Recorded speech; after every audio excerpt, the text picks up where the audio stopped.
Odia net achievers YouTube ଚ୍ୟାନେଲର ଅନ୍ୟ ଏକ ନୂଆ ଭିଡିଓକୁ ଆପଣମାନଙ୍କୁ ସ୍ୱାଗତ।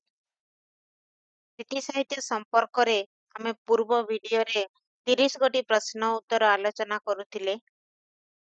ଆସନ୍ତୁ ଆଜି ବି ଆଲୋଚନା କରିବା ଦୀନକୃଷ୍ଣ ଦାସ ଓ ରସକଲ୍ଲୋଳ ସମ୍ପର୍କରେ 30 ଗୋଟି ପ୍ରଶ୍ନ ଉତ୍ତର। ତା ପୂର୍ବରୁ ଆପଣମାନଙ୍କୁ ଅନୁରୋଧ, ଭିଡିଓ ଭଲ ଲାଗୁଥିଲେ ଚ୍ୟାନେଲକୁ ସବସ୍କ୍ରାଇବ କରନ୍ତୁ, ଭିଡିଓକୁ ଲାଇକ୍ କରନ୍ତୁ ଏବଂ ଗୋଟିଏ ଗୋଟିଏ କମେଣ୍ଟ ମଧ୍ୟ ଦିଅନ୍ତୁ, ଯାହା ଫଳରେ ମୋତେ ପ୍ରେରଣା ମିଳିବ। ସାଙ୍ଗମାନଙ୍କୁ ମଧ୍ୟ ସେୟାର କରିବେ ନିହାତି। ଭିଡିଓ ପାଇବାକୁ ଚାହୁଁଥିଲେ ଓଡ଼ିଆ ନେଟ୍ ଏଚିଭର୍ସ ଟେଲିଗ୍ରାମ ଚ୍ୟାନେଲରେ ଜଏନ୍ କରିବେ। ଧନ୍ୟବାଦ। ଆସନ୍ତୁ ଆଲୋଚନା କରିବା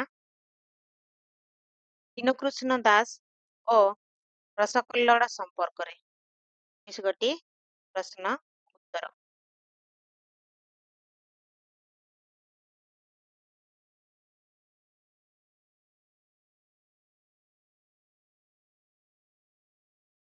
ଦୀନକୃଷ୍ଣ ଦାସ ଓ ରସକଲ୍ଲୋଳ। ଦୀନକୃଷ୍ଣ ଦାସ ଓଡ଼ିଆ ସାହିତ୍ୟର ଜଣେ ବରେଣ୍ୟ ବୈଷ୍ଣବ କବି ଭାବରେ ପରିଚିତ। ଦୀନକୃଷ୍ଣ ଦାସ ଓଡ଼ିଆ ସାହିତ୍ୟରେ ଜଣେ ବରେଣ୍ୟ ବୈଷ୍ଣବ କବି। କେଉଁ କବି? ଜଣେ ବୈଷ୍ଣବ କବି ଭାବରେ ପରିଚିତ। ସେ ଖୋର୍ଦ୍ଧାର ଗଜପତି ରାଜା ଦିବ୍ୟସିଂହ ଦେବଙ୍କ ସମସାମୟିକ ଥିଲେ। ତାହେଲେ ଦୀନକୃଷ୍ଣ ଦାସ ରାଜା ଦିବ୍ୟସିଂହ ଦେବଙ୍କ ସମସାମୟିକ ଥିଲେ। ମନେ ରହିଲା ଆପଣଙ୍କର? ଦିବ୍ୟସିଂହ ଦେବଙ୍କ ସମୟ କେତେ? 1688 ରୁ 1715। ଦୀନକୃଷ୍ଣ ଦାସ ଜଣେ ସ୍ୱାଭିମାନୀ ଏବଂ ସ୍ୱାଧୀନ କବି ଥିବା ତାଙ୍କ ରଚନାରୁ ଜଣାଯାଏ। ଦୀନକୃଷ୍ଣ ଦାସ ଜଣେ ସ୍ୱାଭିମାନୀ ଏବଂ ସ୍ୱାଧୀନ କବି ଥିବା ତାଙ୍କ ସୃଷ୍ଟିମାନଙ୍କରୁ ଜଣାଯାଏ। ତାଙ୍କ ଭାଷାରେ, ଦୀନକୃଷ୍ଣଙ୍କ ଭାଷାରେ କଣ କହୁଛନ୍ତି ଦେଖିବା।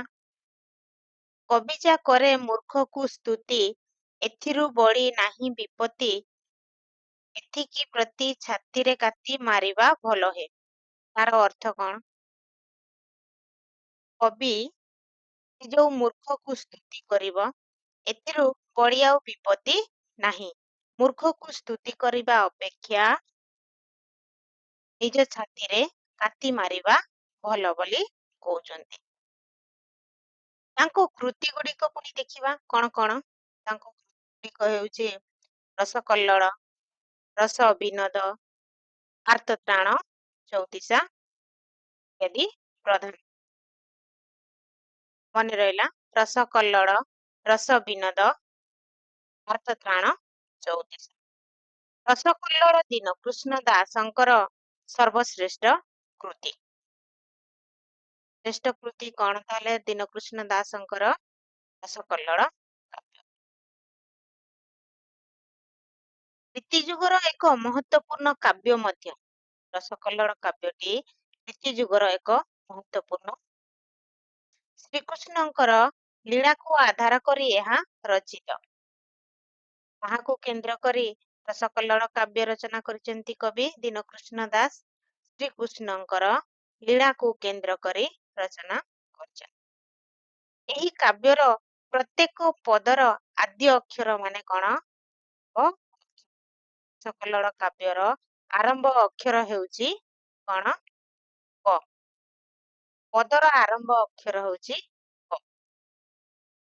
ଏହି କାବ୍ୟରେ ବିବିଧ ଅଳଙ୍କାର, ରସ, ରୀତି ଓ ଧ୍ୱନି ଆଦିର ବିଚିତ୍ର ସମାବେଶ ଘଟିଥିବାରୁ ଏହା ପାଠକର ଚିତ୍ତାକର୍ଷଣ କରିଥାଏ। ବିଭିନ୍ନ ଅଳଙ୍କାର, ରସ, ରୀତି, ଧ୍ୱନି ଆଦିର ସମାବେଶ ଘଟିଛି ଦୀନକୃଷ୍ଣଙ୍କର ରସକଲ୍ଲୋଳ କାବ୍ୟରେ। ସେଥିପାଇଁ ପାଠକ ମାନଙ୍କର କରିନିଏ। ତେଣୁ ବିନାୟକ ମିଶ୍ର ଐତିହାସିକ ବିନାୟକ ମିଶ୍ର ରସକଲ୍ଲୋଳ କାବ୍ୟ ସମ୍ପର୍କରେ କ'ଣ କହୁଛନ୍ତି? ବିନାୟକ ମିଶ୍ର କହିଛନ୍ତି ଯେ ରସକଲ୍ଲୋଳ କାବ୍ୟକୁ ଗୀତ ଗୋବିନ୍ଦ ସହ ତୁଳନା କରିଛନ୍ତି। ମନେ ରଖିବେ, ଐତିହାସିକ ବିନାୟକ ମିଶ୍ର ରସକଲ୍ଲୋଳ କାବ୍ୟକୁ ଗୀତ ଗୋବିନ୍ଦ ସହିତ ତୁଳନା କରିଛନ୍ତି। ଯିବା ମୃତ୍ୟୁଞ୍ଜୟ ରଥ ତାଙ୍କ ଭାଷାରେ କ'ଣ କହୁଛନ୍ତି? ପୁଣି ରସକଲ୍ଲୋଳକୁ ନେଇକି ମୃତ୍ୟୁଞ୍ଜୟ ରଥ ଭାଷାରେ ରସକଲ୍ଲୋଳକୁ ନେଇ କହୁଛନ୍ତି କ'ଣ? କଲ୍ଲୋଳେ ପଦ ଲାଳିତ୍ୟମ୍, କଲ୍ଲୋଳେ ପଦ ଲାଳିତ୍ୟମ୍। କଥାଟି ରସକଲ୍ଲୋଳ କାବ୍ୟକୁ ଯଥେଷ୍ଟ ମର୍ଯ୍ୟାଦା ପ୍ରଦାନ କରିଛି। କଲ୍ଲୋଳେ ପଦ ଲାଳିତ୍ୟମ୍ କଥାଟି ରସକଲ୍ଲୋଳ କାବ୍ୟକୁ ଯଥେଷ୍ଟ ମର୍ଯ୍ୟାଦା ପ୍ରଦାନ କରିଛି। ଓଡ଼ିଆ ସାହିତ୍ୟ କ୍ଷେତ୍ରରେ ରସକଲ୍ଲୋଳ ଏକ ଅନବଦ୍ୟ ସୃଷ୍ଟି। ରସକଲ୍ଲୋଳ କାବ୍ୟ ଓଡ଼ିଆ ସାହିତ୍ୟରେ ଏକ ଅନବଦ୍ୟ ସୃଷ୍ଟି। ଆସନ୍ତୁ ଆଲୋଚନା କରିବା ଆଜିର ପ୍ରଥମ ପ୍ରଶ୍ନ। ନିମ୍ନଲିଖିତ ପୁସ୍ତକ ଗୁଡ଼ିକ ମଧ୍ୟରୁ କେଉଁଥିରେ କବି ଦୀନକୃଷ୍ଣଙ୍କ ଜୀବନୀ ସମ୍ପର୍କରେ ଆଲୋଚନା ରହିଛି? ନିମ୍ନଲିଖିତ ପୁସ୍ତକ ଗୁଡ଼ିକ ମଧ୍ୟରୁ କେଉଁଥିରେ କବି ଦୀନକୃଷ୍ଣଙ୍କ ଜୀବନୀ ସମ୍ପର୍କରେ ଆଲୋଚନା ରହିଛି? ନମ୍ବର ପ୍ରଶ୍ନର ଉତ୍ତର କ'ଣ ହେବ? ଦାର୍ଢ଼୍ୟତା ଭକ୍ତି। ପରବର୍ତ୍ତୀ ପ୍ରଶ୍ନ।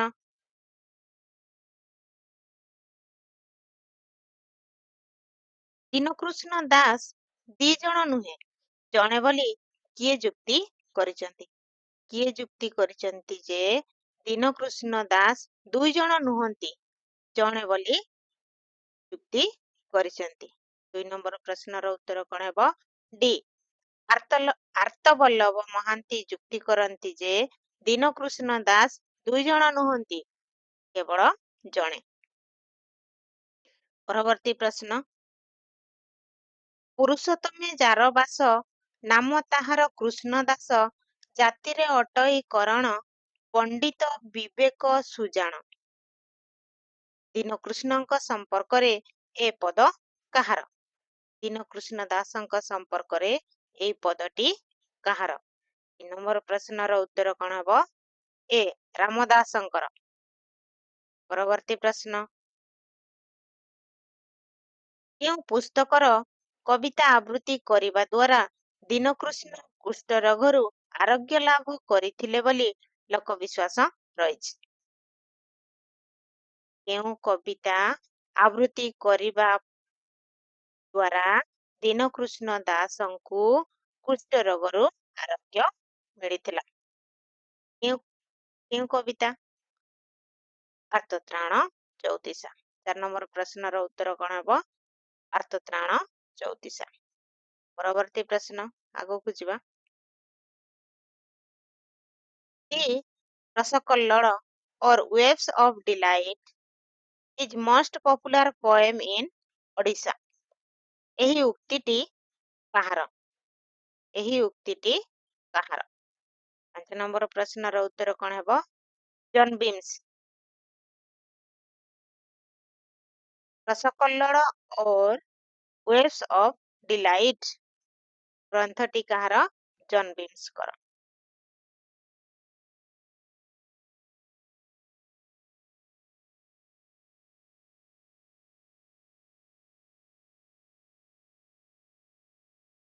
ପରବର୍ତ୍ତୀ ପ୍ରଶ୍ନ, ଆଗକୁ ଯିବା।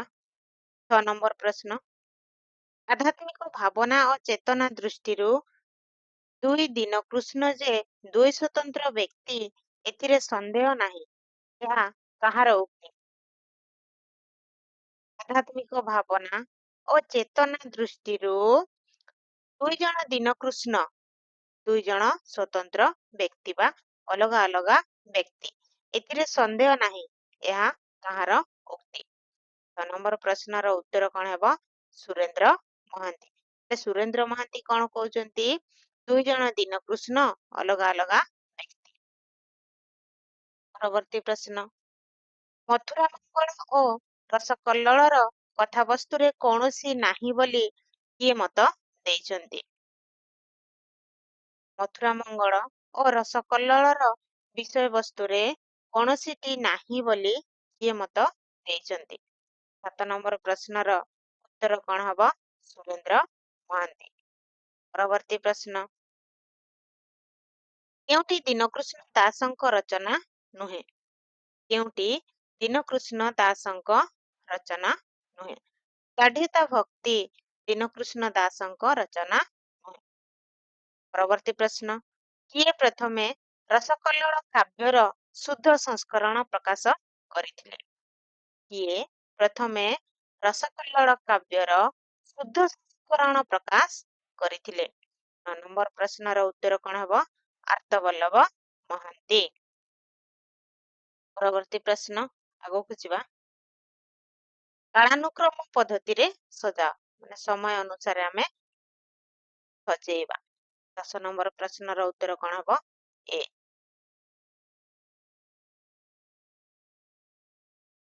10 ନମ୍ବର ପ୍ରଶ୍ନର ଉତ୍ତର କ'ଣ ହେବ? ଏ। ଧନଞ୍ଜୟ ଭଞ୍ଜ, ଲୋକନାଥ ବିଦ୍ୟାଧର, ଦୀନକୃଷ୍ଣ ଦାସ, ଉପେନ୍ଦ୍ର ଭଞ୍ଜ। ପରବର୍ତ୍ତୀ ପ୍ରଶ୍ନ, ରସକଲ୍ଲୋଳ କାବ୍ୟର ଛାନ୍ଦ ସଂଖ୍ୟା କେତେ? ସମସ୍ତେ ଜାଣିଥିବେ ରସକଲ୍ଲୋଳ କାବ୍ୟର ଛାନ୍ଦ ସଂଖ୍ୟା 34। ପରବର୍ତ୍ତୀ ପ୍ରଶ୍ନ, କାବ୍ୟ ପରମ୍ପରାର ଅଧୀନ ହୋଇ ବୈଷ୍ଣବ କବି ରସକଲ୍ଲୋଳ କାବ୍ୟାରମ୍ଭରେ କେଉଁ ଦେବତାଙ୍କୁ ପ୍ରଥମେ ପ୍ରାର୍ଥନା କରିଛନ୍ତି? ଶ୍ରୀଯୁଗୀୟ କାବ୍ୟ ପରମ୍ପରା କ'ଣ ଥିଲା? କାବ୍ୟର ରଚନା ଆରମ୍ଭରେ କବିମାନେ ନିଜର ଇଷ୍ଟ ଦେବତାଙ୍କୁ ସ୍ତୁତି କରୁଥିଲେ ବା ପ୍ରାର୍ଥନା କରୁଥିଲେ। ରସକଲ୍ଲୋଳ କାବ୍ୟରେ ଦୀନକୃଷ୍ଣ ଦାସ କୋଉ ଦେବତାଙ୍କୁ ପ୍ରାର୍ଥନା କରିଛନ୍ତି? କାବ୍ୟର ଆରମ୍ଭରେ ଉତ୍ତର କ'ଣ ହେବ? ଶ୍ରୀ ଜଗନ୍ନାଥଙ୍କୁ ପ୍ରାର୍ଥନା କରିଛନ୍ତି ବା ସ୍ତୁତି କରିଛନ୍ତି। ପରବର୍ତ୍ତୀ ପ୍ରଶ୍ନ, କବି ଯେ ସତ ମିଛ କରି କହନ୍ତି ଏହା କାହାର ଉକ୍ତି? 13 ନମ୍ବର ପ୍ରଶ୍ନର ଉତ୍ତର କ'ଣ ହେବ? ଦୀନକୃଷ୍ଣ ଦାସ। ପରବର୍ତ୍ତୀ ପ୍ରଶ୍ନ, ଐତିହାସିକ ବିନାୟକ ମିଶ୍ର ରସକଲ୍ଲୋଳକୁ କାହା ସହ ତୁଳନା କରିଛନ୍ତି? କି ଆଗରୁ ମଧ୍ୟ ଆମେ ଆଲୋଚନା କରିଥିଲେ, କାହା ସହିତ ତୁଳନା କରିଛନ୍ତି? ଗୀତ ଗୋବିନ୍ଦ ସହିତ ତୁଳନା କରିଛନ୍ତି। ପରବର୍ତ୍ତୀ ପ୍ରଶ୍ନ, କ ସ୍ତମ୍ଭ ଖ ସ୍ତମ୍ଭ, ସଦାନନ୍ଦ କବି ସୂର୍ଯ୍ୟ ବ୍ରହ୍ମା ଯୁଗଳ ରସାମୃତ ଲହରୀ। 3 ର ଆଇଭି, 3 ର ଆଇଭି, ତାହେଲେ କ'ଣ ହବ ଉତ୍ତର? ସି ହବ ଉତ୍ତର। 13 ନମ୍ବର ଉତ୍ତର କ'ଣ ହବ? ସି। 1 ର ୱାଇ। ବୃନ୍ଦାବତୀ ଦାସୀ, ପୂର୍ଣ୍ଣତମ ଚନ୍ଦ୍ରୋଦୟ, ତାପରେ ଆସିଲେ 2 ର ତ୍ରିପୁଲାଇ, ଲୋକନାଥ ବିଦ୍ୟାଧର ବୃନ୍ଦାବନ ବିହାର, ଦୀନକୃଷ୍ଣ ଚକ୍ରଧର ଦାସ। ପରବର୍ତ୍ତୀ ପ୍ରଶ୍ନ, ଆଗକୁ ଯିବା।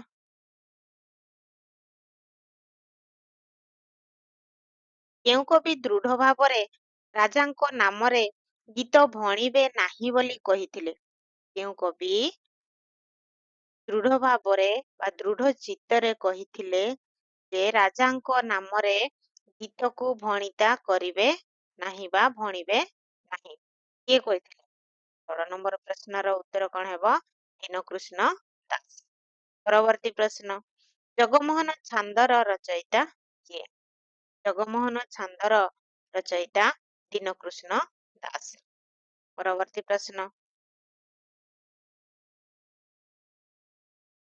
ଲାକି ଲାଗିରୁ ମଜଣା ଠାରୁ ସୁବେଶ ଶୋଭା ଦେଖି କୁମତି ଦୀନକୃଷ୍ଣର ମନ ହେଲା ପରମ ସୁଖୀ। ଜଗନ୍ନାଥଙ୍କ ସେବା ସମ୍ପର୍କରେ ଏହି ପଦ କେଉଁ ଗ୍ରନ୍ଥର? 18 ନମ୍ବର ପ୍ରଶ୍ନର ଉତ୍ତର କ'ଣ ହେବ? ରସକଲ୍ଲୋଳ ଗ୍ରନ୍ଥର। କି ହବ ୟାର ଉତ୍ତର? ପରବର୍ତ୍ତୀ ପ୍ରଶ୍ନ, କବି ହୋଇ କରୁଥିବ ନିର୍ମଳ କବିତ୍ୱ, କର୍ଣ୍ଣ ଦେଇ ଶୁଣୁଥିବ ରସିକ ପଣ୍ଡିତ। ଏହା ରସକଲ୍ଲୋଳର କେଉଁ ଛାନ୍ଦର ଅଂଶବିଶେଷ? ରସକଲ୍ଲୋଳ କାବ୍ୟର କୋଉ ଛାନ୍ଦରୁ ଏଇ ପଂକ୍ତିଟି ଆସିଅଛି? 19 ନମ୍ବର ପ୍ରଶ୍ନର ଉତ୍ତର କଣ ହେବ? ତମ ପରବର୍ତ୍ତୀ ପ୍ରଶ୍ନ, କ ସ୍ତମ୍ଭ ଖ ସ୍ତମ୍ଭ। ରସକଲ୍ଲୋଳ କ ଆଦ୍ୟ ବର୍ଣ୍ଣ, 2 ର ଟ୍ରିପୁଲ ଆଇ, 2 ର ଟ୍ରିପୁଲ ଆଇ, ତା ମାନେ ଇଏ ବି ହବ ନାହିଁ, ଇଏ ବି ହବ ନାହିଁ। ଏଇ ଦିଟା ଭିତରୁ ପୁଣି ବାଛିବା। କିଶୋର ଚନ୍ଦ୍ରାନନ୍ଦ ଚମ୍ପୁ ଚୌତିସା ନିୟମ, କିଶୋର ଚନ୍ଦ୍ରାନନ୍ଦ ଚମ୍ପୁ ଚୌତିସା ନିୟମ। 3 ର 2i, 3 ର 2i, ତାମାନେ ଏଇ ଦିଟା ଜାଗାରେ 2i ଅଛି। ଆଉ ଗୋଟେ ଦେଖିବା, କଳା କୌତୁକ, କଳା କୌତୁକ ଆଇଭି, ଆଦ୍ୟ ପ୍ରାନ୍ତ କ ବର୍ଣ୍ଣ, ମାନେ ପଦର ଆରମ୍ଭ ବି କ ଏବଂ ଶେଷ ବି କ, ତେଣୁ ଆଦ୍ୟ ପ୍ରାନ୍ତ ବର୍ଣ୍ଣ। ରସପଞ୍ଚକ, ଆଉ ବାକି ରହିଛି କଣ? ରାସ ସରି 5 ବର୍ଣ୍ଣ ଆଦ୍ୟ ନିୟମ। ଆଇର ସରି 1 ର ଆଇଭି, 1 ର ଆଇଭି, ତାହେଲେ ଉତ୍ତର କଣ ହବ? ବି ହବ ୟାର ଉତ୍ତର। ପରବର୍ତ୍ତୀ ପ୍ରଶ୍ନ, କବିଜାକରେ ମୂର୍ଖକୁ ସ୍ତୁତି, ଏଥିରୁ ନାହିଁ ବଡ଼ ବିପତ୍ତି, ଏଥିକି ପ୍ରତି ଛାତିରେ କାତି ମାରିବା ଭଲ ହେ। ଏହା କାହାର ଉକ୍ତି? ଦୀନକୃଷ୍ଣ ଦାସଙ୍କ। ପରବର୍ତ୍ତୀ ପ୍ରଶ୍ନ, ରସକଲ୍ଲୋଳର କେଉଁ ଛାନ୍ଦଟି ଆଦ୍ୟ ପ୍ରାନ୍ତ କ ନିୟମରେ ରଚିତ? ମାନେ ରସକଲ୍ଲୋଳ କାବ୍ୟର କୋଉ ଛାନ୍ଦଟି ଆରମ୍ଭ ଏବଂ ଶେଷ ବର୍ଣ୍ଣ କ ନିୟମରେ ରଚନା କରାଯାଇଛି? ସରି ପିଲାମାନେ,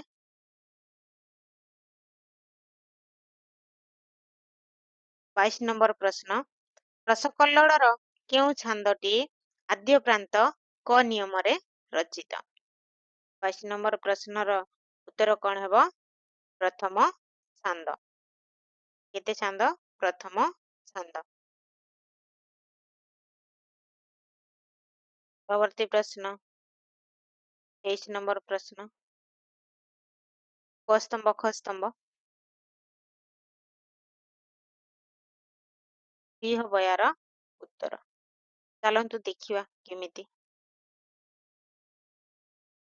ଆଇର ସରି 1 ର ଆଇଭି, ଶ୍ରୀକୃଷ୍ଣଙ୍କ ବାଲ୍ୟ ଲୀଳା ଚତୁର୍ଥ, 2 ର ଆଇ, ଶ୍ରୀ ଜଗନ୍ନାଥଙ୍କ ସେବା ପୂଜା ବିଧି ଚତୁର୍ଦ୍ଦଶ ଛାନ୍ଦ, କବିମାନଙ୍କ ସହ ଶ୍ରୀକୃଷ୍ଣଙ୍କ ରତି କ୍ରୀଡ଼ା ତ୍ରୟୋବିଂଶ ଛାନ୍ଦ, କବି ଜୀବନର ଉପେକ୍ଷା ଅନାଦାର ଲାଞ୍ଛନା ଷୋଡଶ ଛାନ୍ଦ। ପରବର୍ତ୍ତୀ ପ୍ରଶ୍ନ, ରସକଲ୍ଲୋଳ କାବ୍ୟର ଅନୁକ୍ରମେ ଉପେନ୍ଦ୍ର ଭଞ୍ଜ କେଉଁ କାବ୍ୟଟି ସୃଷ୍ଟି କରିଥିଲେ? ରସକଲ୍ଲୋଳର ଅନୁକ୍ରମରେ ଉପେନ୍ଦ୍ର ଭଞ୍ଜ କେଉଁ କାବ୍ୟ ରଚନା କରିଥିଲେ? କଳା କୌତୁକ। ପରବର୍ତ୍ତୀ ପ୍ରଶ୍ନ, କେଉଁଟି ଐତିହାସିକ କାବ୍ୟ? ସମର ତରଙ୍ଗ ଐତିହାସିକ କାବ୍ୟ। ପରବର୍ତ୍ତୀ ପ୍ରଶ୍ନ, କାହିଁକି ମତେ ସଂସାର ଲଟ ମଧ୍ୟରେ ପ୍ରଭୁ କଲ, ସଂଘଟ କିମ୍ବା ନକଲ ଚରଣ ପଦ୍ମ କୁସୁମ ଲିଟ ହେ। ଏହି ପଦଟି କେଉଁ କାବ୍ୟାଂଶର ଅଂଶ? କେଉଁ କାବ୍ୟର? 24 ନମ୍ବର ପ୍ରଶ୍ନର ଉତ୍ତର କଣ ହବ? ସି ର କଲ୍ଲୋଳ। ପରବର୍ତ୍ତୀ ପ୍ରଶ୍ନ,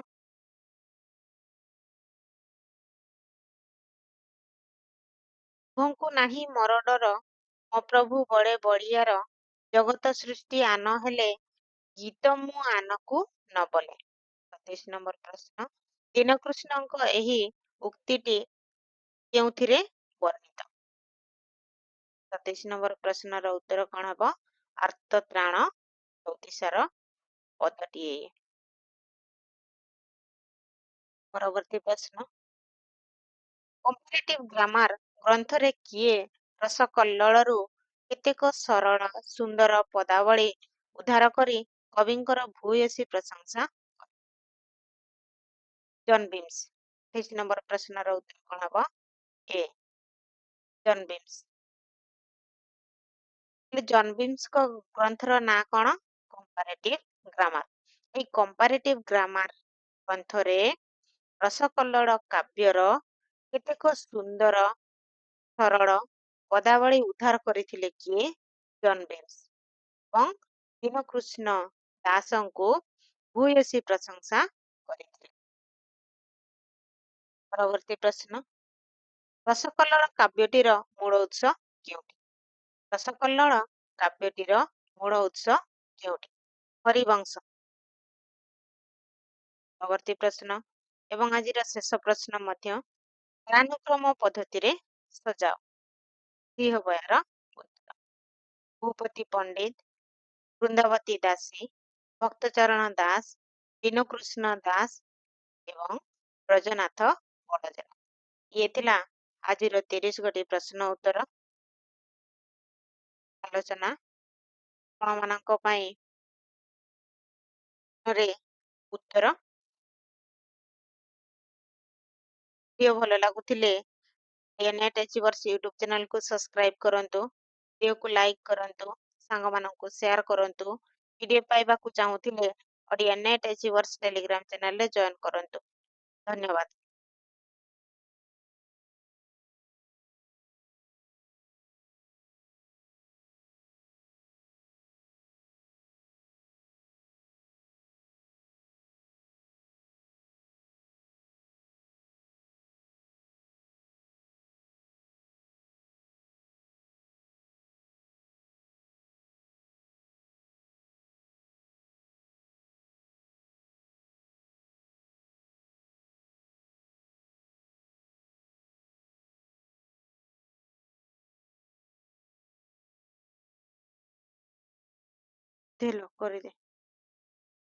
କରିଦେ ସରିଗଲା।